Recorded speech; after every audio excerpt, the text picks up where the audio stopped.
요즘 유튜브에서 한의학 박사 김순열 박사의 활약이 대단한데요. 오늘은 김순열 박사의 신간도서 진짜 식사를 소개해 드리려고 합니다. 진짜 식사 도서에는 우리가 먹으면 건강에 좋은 음식과 절대 먹어서는 안 되는 음식이 가득합니다. 우리가 살면서 영양제와 약은 쉽게 접하면서도 정작 산과 들에 나는 약초는 잘 모르는 경우가 흔한데요. 김순열 박사는 진짜 식사에서 우리가 잘 몰랐던 음식 이야기를 쉬우면서도 구체적으로 설명해 줍니다. 김순열 박사님은 한방병원장으로서 그리고 진료 의사 입장에서 건강 유지와 질병 예방의 두 가지 핵심 요인은 생활 습관과 스트레스이며 생활 습관에서 가장 중요한 것이 식생활 습관이라고 말씀하십니다. 여러분은 몸에서 질병을 몰아내고 암세포를 파괴하고 다이어트에 좋은 최강의 음식을 얼마나 잘 알고 계신가요? 오늘 영상이 질병으로 고통받는 분들뿐만 아니라 건강을 지키려는 분들의 식생활에 많은 도움이 되기를 바랍니다. 몸에서 질병을 몰아내는 식사. 양배추를 매일 먹으면 일어나는 일.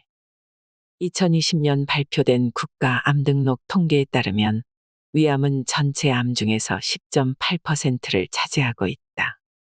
암 환자 10명 중 1명이 위암이다.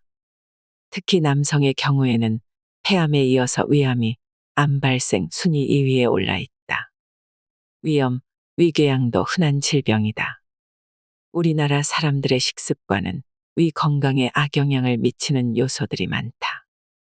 빨리 먹는 습관, 짜고 매운 음식, 야식, 흡연, 음주 등이 위 건강을 해치는 요소들이다. 단기간에 식습관을 바꾸기가 어렵다면 위 건강에 도움이 되는 식품 섭취를 적극적으로 늘리는 것이 좋다. 설포라판이 풍부한 양배추. 양배추는 신이 주신 선물이라는 별명이 있을 정도로 맛과 영양의 밸런스가 탁월한 식품이다. 무려 4,000년 전부터 그리스와 로마에서 재배되었고 그 당시에도 위장을 건강하게 해주는 약초와 같은 대접을 받았다. 수학자이자 철학자인 피타고라스가 양배추는 건강과 차분한 기분을 유지해주는 채소라고 칭할 만큼 유명한 건강식품이었다고 한다. 양배추는 십자화과 식물이다. 건강에 조금이라도 관심 있는 사람은 십자화과 식물에 대해 많이 들어보았을 것이다. 브로콜리, 케일, 겨자, 청경채, 콜리플라워 등이 십자화과 식물이다. 십자화과 식물이 유명한 이유는 설포라판이라는 성분 때문이다. 설포라판은 유황 성분이 포함되어 있어서 특유의 씁쓸한 맛을 낸다. 강력한 항산화 효과로 대장암 유방암, 전립선암의 예방은 물론 염증을 억제하여 각종 성인병 예방에 효과적이라고 알려져 있다. 양배추에도 설포라판이 풍부하다. 폴리페놀 성분 비타민 K가 심혈관 질환 예방. 양배추는 폴리페놀 성분을 풍부하게 함유하고 있어서 활성산소를 억제하고 혈압을 내리고 혈소판 축적을 방지하는 효능이 있다. 2016년 제약생물학 논문에 따르면 폴리페놀 성분이 풍부한 적양배추 추출물이 고콜레스테롤 혈증 및 고중성 지방 혈증을 개선하는 데 효과를 보였다. 대동맥 내부에 축적되는 칼슘은 혈관 질환의 발생 위험도를 나타내는 지표 중 하나다. 2020년 호주 에디스코안 대학 로런 블레케노스트 교수팀이 영국 영양학회지에 발표한 결과에 따르면 방울양배추, 양배추 등을 매일 45g 이상 섭취한 노인들에게서는 칼슘이 대동맥에 축적될 가능성이 46% 적은 것으로 나타났다. 양배추의 풍부한 비타민 K가 혈관에서 일어나는 석회화 과정을 억제하는 효과가 있기 때문이다. 글루타민, 설포라판의 항염증 효과.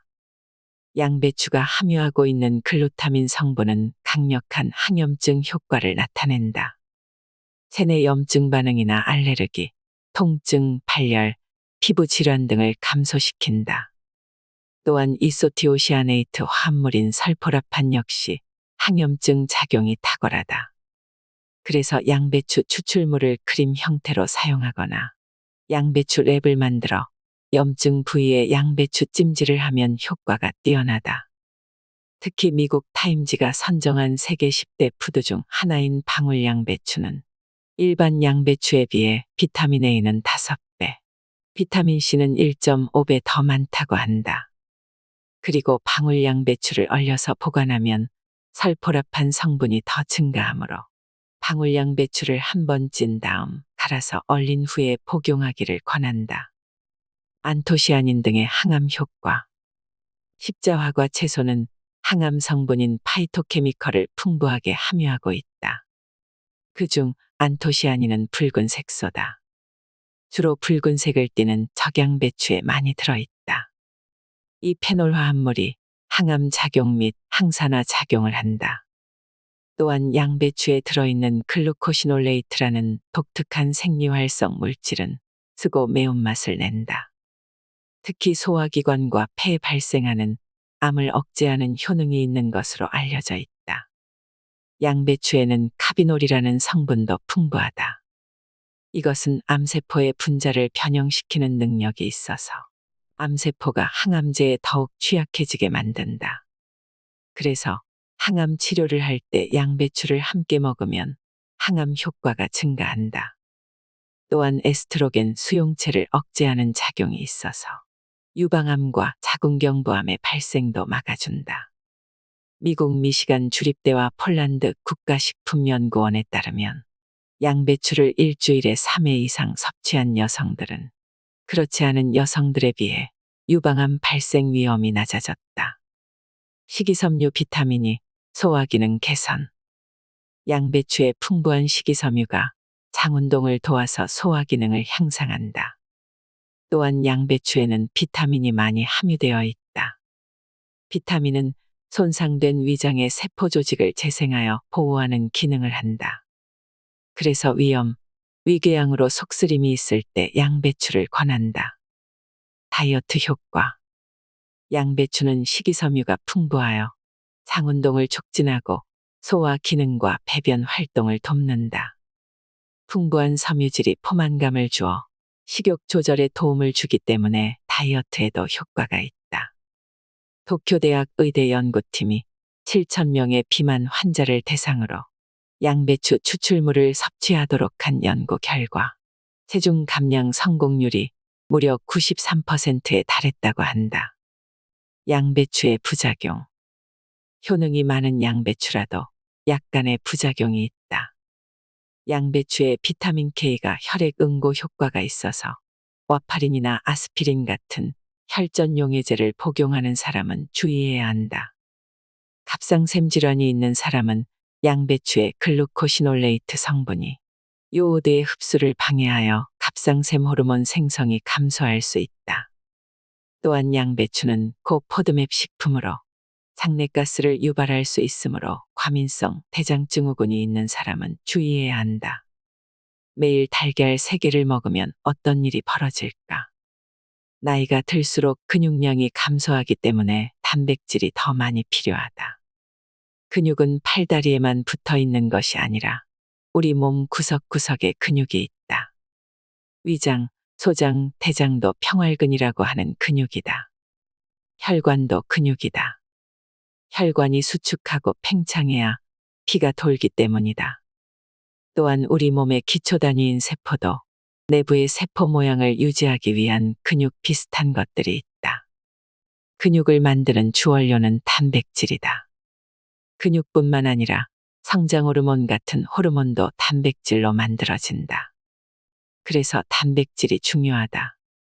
단백질이 부족하면 벌어지는 일들. 사람의 단백질은 30세 이후부터 감소하기 시작하여 노년기에 이르면 더욱 급속도로 감소한다. 근육이 줄어들면 단백질 소실로 인한 근육 감소증이 발생하여 엉덩이가 작년보다 더 납작해지고 팔다리가 더 가늘어진다. 또한 면역력이 떨어지기 때문에 몸이 자주 아프고 쉽게 피로해진다. 우리 피 속에 들어있는 적혈구, 백혈구가 모두 단백질이 주원료이기 때문이다. 한편으로는 단백질이 체중 증가의 원인이 되기도 한다. 단백질은 탄수화물보다 소화나 흡수가 천천히 되기 때문에 혈당을 서서히 올려주고 포만감을 오래 유지한다. 그런데 단백질이 부족해지면 공복감을 자주 느끼고 식욕 조절이 어려워지면서 체중 증가를 유발할 수 있다. 혈액 속에 들어있는 단백질이 부족해지면 혈액 밖의 조직에 체액이 쌓인다. 그래서 부종이 발생한다. 간염이나 간경변으로 간에서 알부민이라는 단백질을 만들지 못하면 이런 부종이 생긴다. 또한 단백질이 부족하면 머리카락, 손톱, 피부에도 트러블이 일어난다. 피부의 탄력을 유지해 주는 것이 콜라겐 단백질이다. 머리카락과 손톱은 케라틴 단백질로 구성되어 있다. 그래서 단백질이 부족해지면 피부가 윤기를 잃고 주름이 생기고 머리카락이 푸석푸석해지고 손톱이 갈라지거나 깨질 수 있다. 특히 50부터는 달걀 섭취로 단백질을 꾸준히 보충한다. 우리가 일상에서 단백질을 많이 먹는 것 같지만 실상은 그렇지 않다. 특히 노년으로 갈수록 단백질 섭취량이 감소한다.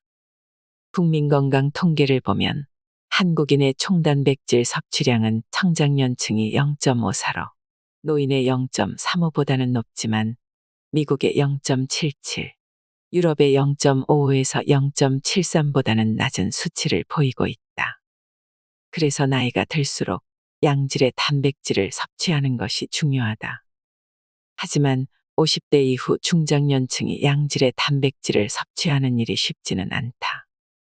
환자분들과 상담할 때 단백질 섭취는 그냥 고기만 열심히 잘 챙겨 먹으면 충분하지 않나요?라는 질문을 받는데 단백질은 음식을 통해 자연적으로 섭취하는 것이 가장 좋다.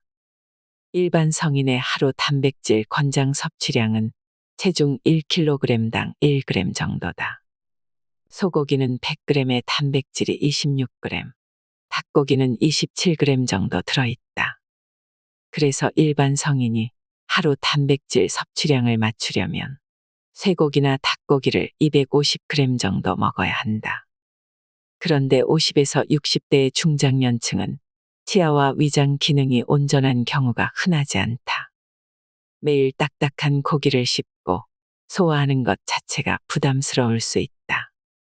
그래서 나이가 들수록 건강을 지키기 위해서 부족해지는 단백질을 보충할 방법이 반드시 있어야 한다. 완전식품 달걀. 달걀은 부드러워서 치아 상태와 상관없이 먹을 수 있고 다른 육류에 비해서 소화가 잘 되는 음식이다. 달걀 하나에 들어있는 단백질은 약 7g이다. 달걀만으로 하루 단백질 섭취량을 맞추려면 8에서 9개를 먹어야 한다. 그런데 달걀만 먹고 살 수는 없으므로 하루에 필요한 단백질의 20% 정도만 달걀로 채우면 된다. 하루에 달걀 3개 정도가 적당하다. 달걀에는 근육 형성에 중요한 아미노산인 류신도 풍부하게 들어있다. 콜레스테롤 때문에 달걀 먹는 것을 두려워하는 사람들이 꽤 많다. 그러나 콜레스테롤은 세포막을 형성하는 필수 물질이다. 우리 몸이 유연하게 움직일 수 있는 것은 콜레스테롤이 모든 세포막에 포함되어 있기 때문이다. 만약 콜레스테롤이 부족하면 우리 몸이 뻣뻣해진다. 그만큼 콜레스테롤은 우리가 살아가는데 없어서는 안 되는 지질의 한 종류다. 달걀의 콜레스테롤은 위험하지 않다. 콜레스테롤이 함유된 식품은 달걀 말고도 많다. 그런데 달걀이 콜레스테롤 수치를 높여서 성인병을 일으키는 주범인 듯한 얘기는 왜 생긴 걸까?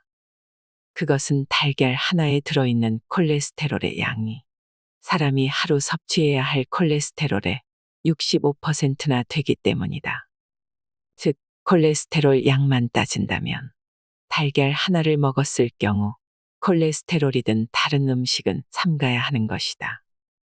그런데 놀랍게도 달걀은 콜레스테롤의 양이 많은 것과 동시에 콜린이라는 영양소를 다량 함유하고 있다. 미국 농무부의 푸드 데이터에 따르면 큰 달걀 하나에는 147mg의 콜린이 들어있다. 소의 간 다음으로 콜린이 풍부한 식품이다. 콜린은 나쁜 콜레스테롤을 간으로 옮겨서 제거하는 기능을 하고 좋은 콜레스테롤인 HDL을 높여준다. 그래서 달걀의 콜레스테롤은 콜린에 의해 자연스럽게 HDL로 전환된다.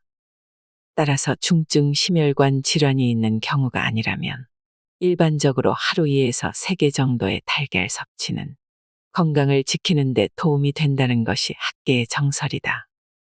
콜레스테롤을 걱정하지 말고 달걀을 적당히 먹기를 권한다. 달걀의 효능, 면역력 상승 작용. 사람들이 면역력에 관심을 두면서 면역력 관련 제품들이 불티나게 팔리고 있다. 저렴하면서도 손쉽게 먹을 수 있는 면역력 강화 식품이 있다면 그것은 바로 달걀이다. 달걀은 모유, 우유 등과 함께 완전식품이고 영양소의 보고다. 더 구체적으로 설명하자면 탄수화물과 비타민C, 섬유질 외에 대부분의 영양소를 품고 있다고 해도 과언이 아니다. 비타민과 미네랄은 박테리아의 체내 침투를 막는 점액 분비 기능에 참여하고 B세포와 T세포, NK세포 등 면역과 관계 있는 세포가 생성, 성숙, 활성화하는 데 기여하고 항산화 작용과 백혈구수 증가에도 관여한다. 콜린, 인지질, DHA가 풍부하여 치매 예방. 단백질이 풍부하고 다양한 영양소가 골고루 들어있는 달걀을 아침 식사로 먹을 경우 포만감이 오래 유지되어 점심과 저녁 때 폭식을 막아준다. 그래서 다이어트하는 사람들은 달걀을 최애 식품이라고 한다. 달걀에는 신경조직을 만드는 인지질이 풍부하다. 특히 콜린은 신경 전달 물질인 아세틸콜린을 활성화하여 기억력과 근육 조절 능력을 높인다. 그래서 아이들이 달걀을 꾸준히 섭취하면 두뇌 발달에 도움이 되고 연세 많으신 분들은 노인성 치매 예방 효과를 볼 수 있다. 달걀 하나에는 하루에 필요한 콜린의 35%가 들어있고 거기다 콜린과 결합하여 뇌세포막을 구성하는 DHA도 하루 섭취량의 25%나 포함되어 있다. 두뇌에 좋은 DHA 섭취를 위해 굳이 등푸른 생선을 먹지 않아도 될 만큼 충분한 양이다. 눈 건강, 골다공증의 효과. 컴퓨터, 스마트폰을 많이 사용하는 현대인에게 눈 건강을 챙기는 것은 필수다. 달걀 노른자에는 황반변성 개선, 블루라이트를 방어하는 루테인과 황반 중심부 방어에 도움을 주는 지아잔틴이 들어있어서 망막의 염증과 노화를 방지한다. 또한 비타민 A는 야간 시력 개선과 안구 건조 개선에 효과가 있다. 우리나라는 고령화 사회를 넘어 초고령화 사회로 진입하고 있다. 그만큼 노인들의 뼈 건강이 중요한데 달걀에는 뼈 건강과 뼈 성장에 꼭 필요한 영양소가 상당량 들어있다. 꾸준히 운동과 함께 달걀 섭취를 하면 골다공증과 뼈 건강을 지키는 데 최고다. 탈모 예방, 혈전 생성 억제. 모발의 주성분은 단백질이다. 풍부한 단백질 공급원인 달걀이 모발 건강에 좋을 수밖에 없다. 게다가 달걀 노른자에는 비오틴이 풍부하다. 비오틴이 모발과 두피에 풍부한 영양을 공급하여 탈모를 예방한다. 그리고 달걀을 꾸준히 섭취하면 혈전 생성 억제 효과도 볼 수 있다.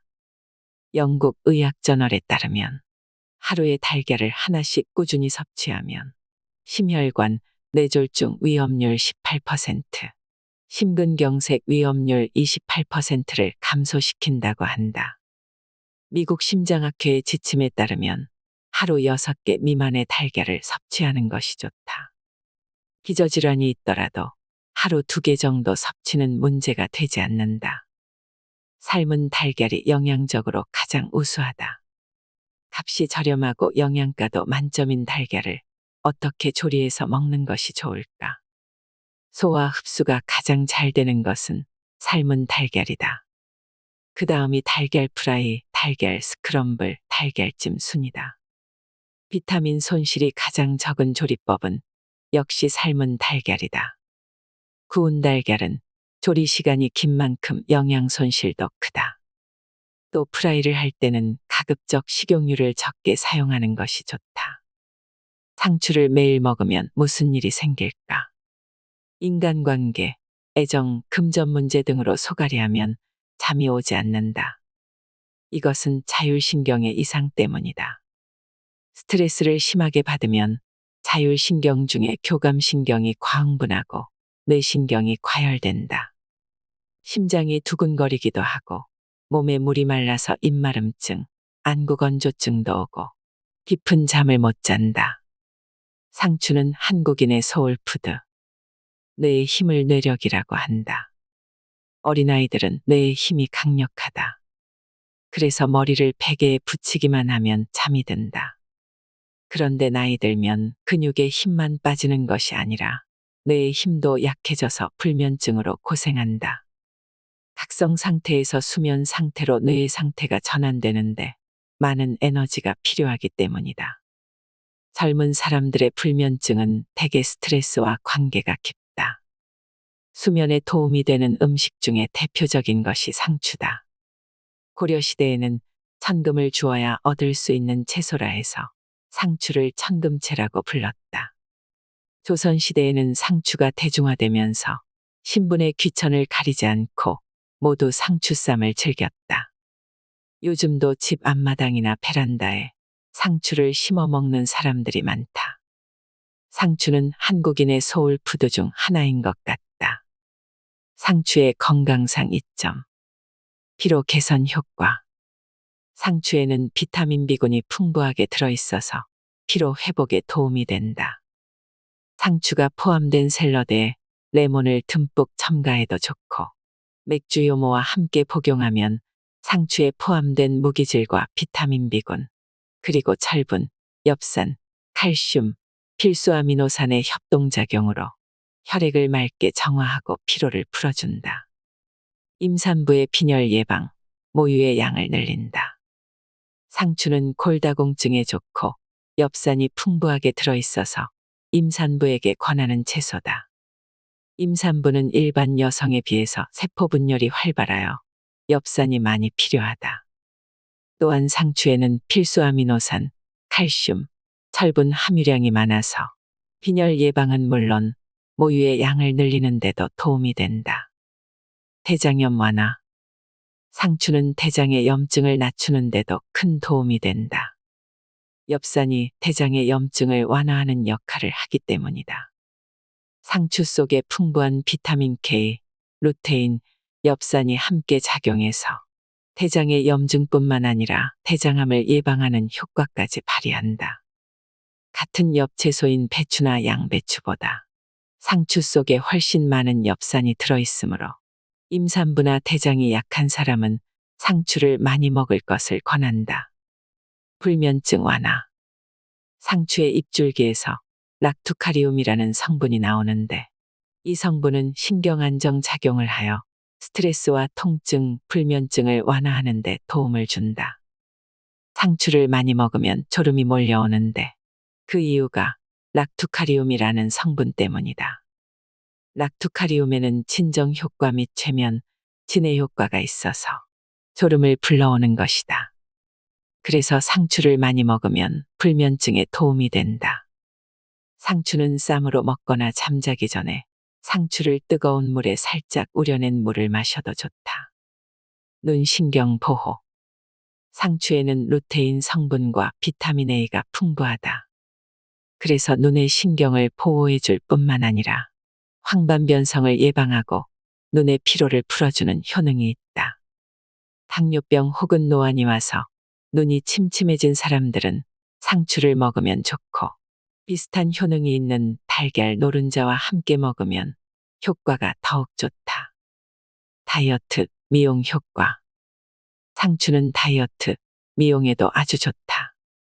여성들이 다이어트를 시작하면 대부분 변비가 생기는데 이때도 상추가 큰 효과를 발휘한다. 상추에는 섬유질이 풍부할 뿐만 아니라 상추의 성분 95% 정도가 수분으로 되어 있어서 변이 딱딱하게 굳어지는 것을 막아주고 변의 양도 늘려준다.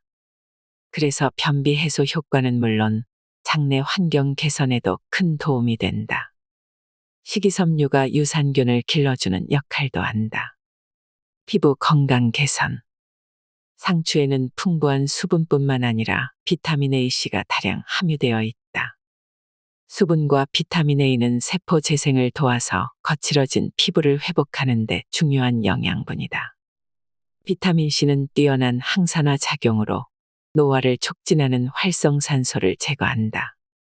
수분이 피부의 건조를 막아주고 비타민 A가 피부세포의 재생을 돕고 비타민 C가 피부의 산화를 방지하는 것이다. 상추를 많이 먹고 윤기 있고 탄력 있는 피부 만들기를 권한다. 수면 장애와 운동. 잠을 깊이 자기 위해서는 운동을 하여 몸을 힘들게 해주어야 한다. 그래야 혈액순환이 되고 뇌신경이 수면 상태로 전환될 수 있다. 반신욕도 수면 장애에 도움이 된다. 반신욕은 그 어떤 약물보다 혈액순환을 더 많이 활성화한다. 반신욕을 2, 3일에 한 번씩만 해주어도 효과가 있다. 잠자기 전에 폼롤러를 이용해 체조하는 것도 추천한다. 잠이 잘 오지 않으면 척추 마사지를 해보기를 권한다. 폼롤러 사용 방법은 유튜브, 네이버, 구글에 검색하면 많이 나온다. 천연 발효식초를 하루 3잔씩 마시면 성인병을 치료한다. 우리 속담에 내 몸이 1000냥이면 간이 900냥이라는 말이 있다. 원래는 간이 아니라 눈이 900냥인데 한방에서는 눈이 간과 밀접하게 연결되어 있다고 보기 때문이다. 그만큼 간은 건강을 좌우하는 중요한 장기다. 간은 우리 몸에서 500가지가 넘는 일을 처리한다. 우리 몸에 흡수된 영양분을 가공하고 처리하고 저장하고 해로운 물질과 독소를 해독하는 간을 인체의 화학공장 또는 청소부라고 부른다. 식초는 유기산 중 하나인 초산이 주성분이다. 한의학에서 오미 즉 5가지 맛과 장기의 궁합을 말할 때 신맛은 간과 연결된다. 그런 점에서 식초는 간의 건강과 직결되어 있다. 식초는 현대인의 최고 관심거리 중 하나인 다이어트는 물론 여러 가지 질병, 특히 다양한 성인병 예방과 치료에 큰 도움을 주는 식품이다. 식초의 원료는 당분인데 그만큼 식초가 될 수 있는 재료가 흔하다는 것이다. 전 세계적으로 약 4,000가지 이상의 식초가 만들어지고 있다. 산성물질에는 광물계에서 얻어지는 무기산과 동식물계에서 얻어지는 유기산이 있다. 무기산은 인체에 해로운 독극물에 가까워서 식품이 될 수 없다. 반면에 유기산은 각종 아미노산, 구연산, 사과산, 호박산, 주석산 등 60여 가지가 넘는다. 유기물인 당분을 원료로 만들어지는 식초는 유기산 중 하나인 초산이 주성분이다. 초산의 주요 기능은 살균, 해독, 분해, 보존으로서 이러한 초산의 기능이 간의 주요 기능과 대부분 겹친다. 그래서 식초를 꾸준히 먹으면 간이 해야 할 일을 많이 덜어줄 수 있다. 식초가 성인병에 미치는 영향. 간 기능 개선. 식초는 간 건강에 좋은 음식이다. 간은 영양분 및 호르몬 대사에 깊이 관여하는 장기다. 간이 약해지면 이러한 기능이 위축되어 피로물질이 누적되고 배출에도 문제가 생기면서 만성 피로가 온다. 노폐물의 누적은 결국 간에 무리를 주고 지방간으로 이어지게 된다. 그래서 간 기능을 활성화하는 식초를 꾸준히 섭취하면 간 기능 저하를 예방하고 치료하는 데 큰 도움이 된다. 이뇨작용으로 수독을 제거하고 혈압을 낮춘다. 나이가 들수록 신경 써야 할 것 중에 하나가 혈압이다. 고혈압의 원인은 다양하지만 그 중에서 과도한 지방 섭취 혹은 지방 분해 기능 저하 문제 때문에 발생하는 경우가 많다. 식초는 지방 합성을 방해하여 고혈압을 예방하거나 치료하는 데 도움을 준다. 앞에서 언급했듯이 식초는 당 대사를 촉진하여 당이 지방으로 합성 저장되는 것을 막아준다. 또한 혈중 콜레스테롤 수치에 영향을 주는 중성지방의 수치를 낮추는 역할도 한다. 게다가 식초의 신맛이 짠맛에 대한 욕구를 떨어뜨려 식초를 넣은 음식을 즐겨 먹게 되면 염분 섭취를 줄여 고혈압에 도움이 된다. 이 밖에도 식초는 이뇨 작용이 강하여 이뇨로 수독을 제거하고 혈압을 낮춘다. 당 대사를 촉진해서 혈당을 내린다. 먹을 것이 풍부한 현대인은 당뇨를 늘 신경 써야 한다. 식초는 당뇨로부터 우리 몸을 지킬 수 있도록 도와준다. 당뇨로부터 자유로워지려면 우리 몸에 들어온 탄수화물과 지방의 에너지 대사가 균형이 맞아야 한다. 식초는 소화효소 분비와 당 대사를 촉진하는 역할을 통해 혈당을 낮추는 데 효과적이다. 소화효소 분비를 촉진한다. 식초는 고혈압, 당뇨 같은 성인병 외에도 다양한 질병의 예방과 치료에 뛰어나다. 소화가 잘 되지 않는 위장병이 있는 경우에도 식초가 도움이 된다. 식초가 위액 분비를 촉진하여 소화를 돕는 역할을 하기 때문이다. 또한 살균 작용이 강해 헬리코박터 같은 위장 내유의 세균의 번식을 막아준다. 다만 위벽이 얇아져 있거나 위궤양이 있어서 속쓰림과 복통이 있는 사람은 식초를 삼가는 것이 좋다. 특히 공복에 식초 마시는 것을 피해야 한다. 식초를 복용하고 싶을 때는 반드시 식후에 물과 최대한 희석해서 최소한으로 마시는 것을 추천한다. 항염증과 이뇨작용. 식초는 항염증 및 이뇨작용을 도와 우리 몸의 노폐물 배출이 원활하게 한다. 즉, 신장병 예방과 치료에 도움이 된다. 신장은 집으로 말하면 하수시설에 해당한다. 신장에 이상이 생긴다는 것은 우리 몸에서 생성되는 노폐물 배출이 제대로 되지 않는 것이다. 마치 집에 하수구가 막혀 더러운 오물이 역류하는 것과 같은 현상이다. 그래서 부종이 생기거나 독소 역류로 인한 여러 가지 문제가 생길 수 있다. 해독 기능이 우수한 식초를 꾸준히 섭취하면 신장병 예방에 도움이 된다. 다이어트 효과. 식초에 풍부하게 들어있는 펙틴은 장운동을 촉진하고 유산균의 먹이가 되어 장내 유익균을 증가시킨다. 그래서 식초는 변비나 설사 예방에도 좋은 식품이다. 앞에서 식초가 탄수화물이 지방으로 변하는 것을 막아주고 지방 분해에도 관여한다고 했는데, 그런 이유로 식초는 비만 예방과 때려야 뗄 수 없는 관계에 있고 다이어트 식품의 대명사라 할 수 있다. 식초를 꾸준히 섭취하면 체지방이 빠르게 빠지는 것을 체험할 수 있다. 또한 식초는 칼슘 흡수를 돕는다. 칼슘은 골다공증에 좋을 뿐만 아니라 스트레스로 인해 예민해진 신경을 안정시키는 작용도 한다. 그래서 칼슘이 부족하면 불면증이 생긴다. 식초를 잠들기 1시간 전에 먹으면 불면증 예방에 더욱 좋다. 이 밖에도 식초의 풍부한 유기산은 근육을 유연하게 하여 요통과 다양한 근육통의 예방과 치료에 도움이 된다. 식초의 해독 작용은 기미나 피부 트러블을 제거하는 데도 탁월하다. 천연 발효식초가 좋다. 식초는 발효 방법에 따라 합성식초와 발효식초로 크게 나눌 수 있다. 합성식초는 빙초산을 말하는데 석유를 원료로 합성한다. 식용으로 사용되기도 하지만 건강을 위해 복용할 때는 제외하는 것이 좋다. 발효식초는 다시 두 가지로 구분된다. 식품 공장에서 만들어진 양조식초와 천연 발효식초로 나눌 수 있다.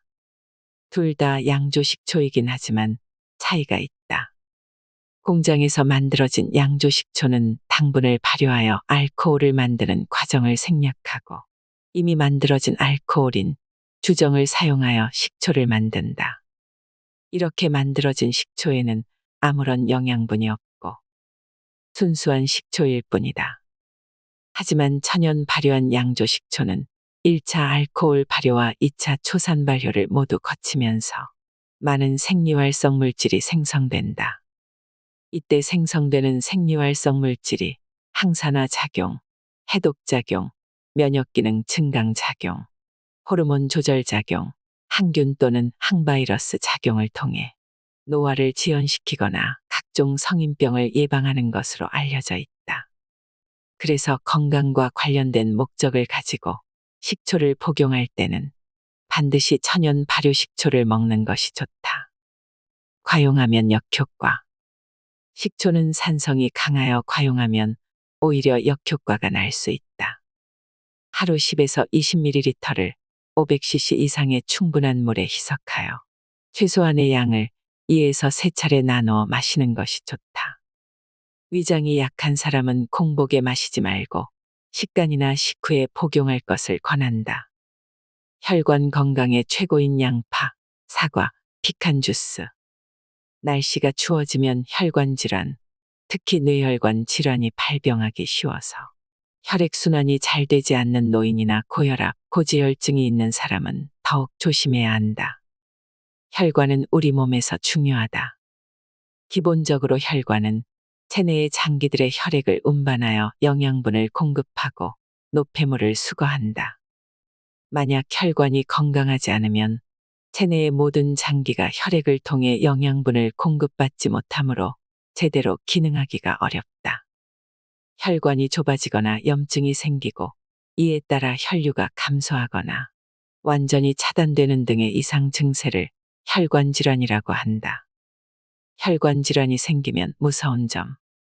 혈관 질환이 무서운 이유는 어느 한 곳만 아픈 것이 아니기 때문이다. 혈관은 체내의 모든 장기에 혈액과 영양분을 공급하기 위해 우리 몸 구석구석까지 퍼져 있다.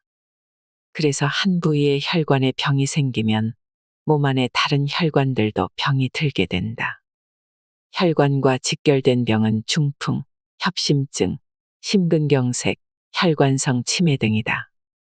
예를 들어 협심증으로 치료받은 환자가 나중에 중풍이 생기거나 또는 중풍에 걸리고 심장마비로 사망하게 된다. 우리나라 3대 사망 원인 중 하나이면서 심내혈관 질환에 속하는 뇌졸중과 심장질환은 특히 중년이 되면 발병률이 높아진다. 최근에는 고혈압, 비만, 당뇨병과 같은 만성질환이 발생하는 연령이 점차 낮아지면서 청년들까지도 뇌졸중과 심장질환의 위험이 증가하고 있다. 그래서 남녀노소 할 것 없이 혈관 건강을 챙겨야 한다. 혈관 건강에 좋은 음식. 양파는 혈관 청소부. 양파는 혈관 청소부라고 불릴 정도로 혈액 건강에 좋은 성분이 포함되어 있다. 양파에 함유된 퀘르세틴은 혈관벽의 손상을 막을 뿐만 아니라 나쁜 콜레스테롤인 LDL의 농도와 혈압을 낮춘다. 퀘르세틴은 양파 껍질에 많이 들어있다. 또한 양파의 매운맛을 내는 유아알일은 혈관을 확장하는 데 도움을 준다. 양파를 까다 보면 눈물이 절로 나게 되는데 이렇게 양파의 매운맛을 내는 성분이 유아알일 성분이다. 유아알일은 양파에만 있는 것이 아니라 마늘에도 들어있다. 유아알일은 특히 혈액순환을 도와서 심혈관 질환에 큰 도움이 된다. 유아알일은 휘발성이 강하여 열을 가하면 대부분 사라진다. 그래서 양파와 마늘을 익히면 매운맛이 사라지는 것이다. 양파는 콜레스테롤 수치를 떨어뜨리는 효과가 크고 혈관을 확장하기 때문에 고혈압에도 좋다. 혈관을 확장하고 콜레스테롤 수치를 낮추면 혈액이 맑아지고 혈관이 튼튼해진다. 양파는 생양파를 먹는 것이 가장 좋지만 영양 성분이 열에 강하기 때문에 끓이거나 튀겨도 영양분의 손실이 크지 않다. 퀘르세틴은 열에 강하고 유아알일은 열에 약한 특성이 있다. 동맥경화를 예방하는 사과.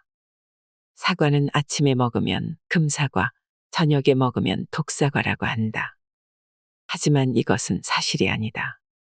사과는 저녁에 먹어도 몸에 좋고 저녁에 먹은 사과는 장을 청소하는 역할을 하여 아침에 쾌변을 보게 해준다. 그래서 필자는 저녁에 먹는 사과를 장을 청소하는 똥사과라고 부른다. 장이 좀 약한 사람의 경우에는 저녁에 사과를 먹고 아침에 변을 보면 변이 묽어지거나 변에 사과가 그대로 나온다고 하소연하는데 이것도 꼭 나쁜 것은 아니다. 사과에는 다량의 식이섬유가 함유되어 있어서 소화 흡수가 되지 않는다. 장이 튼튼한 사람은 대변에 섞여서 덩어리로 나오기 때문에 문제가 없다. 그러나 장이 약한 사람은 대부분 변이 풀어져서 나오기 때문에 사과가 소화되지 않은 상태 그대로 변으로 나온 것을 보게 되는 것이다. 이렇게 소화되지 않는 사과 알갱이가 장을 청소한다. 사과에 들어있는 식이섬유를 펙틴이라고 한다. 펙틴은 혈관에 쌓인 악성 콜레스테롤의 배설을 촉진하고 칼륨이 풍부해서 급격한 혈압 상승을 막는다. 혈관이 딱딱해지고 좁아지는 동맥경화 예방에도 도움이 된다. 또한 사과에 들어있는 클로로겐산 성분이 콜레스테롤을 줄여준다. 사과는 다이어트에도 좋은 음식이다. 브라질 리우데자네이로 주립대학 연구팀에 따르면 과체중의 여성을 대상으로 매일 사과 300g을 섭취시켰더니 과일 대신 다른 음식을 먹은 사람들보다 체중 감소가 더 많았다고 한다. 영국 킹스대학과 사우스햄튼 대학교의 연구에 따르면 일주일에 적어도 2개 정도의 사과를 먹은 사람은 그렇지 않은 사람보다 천식 발생 위험이 약 22에서 23% 낮아졌다. 사과에는 호흡기 질환을 감소시키고 폐 기능을 강화하는 효능이 있다. 견과류의 여왕 피칸. 피칸 파이를 만들 때 재료가 되는 피칸은 호두와 비슷하게 생겼다. 피칸은 견과류의 여왕이라고 불리며 불포화 지방산이 풍부해서 동맥경화증을 예방한다.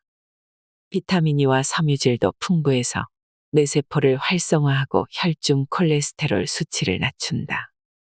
피칸은 풍부한 칼륨 덕분에 체내에 쌓인 나트륨 배출을 도와준다. 피칸 속에는 뇌신경 발달에 중요한 엽산이 풍부하다. 호두보다 2배나 많다. 어린아이들의 두뇌 발달에 좋은 비타민 B군의 함량도 높다. 그래서 뇌신경을 안정시키고 집중력을 향상하는 데 도움이 된다.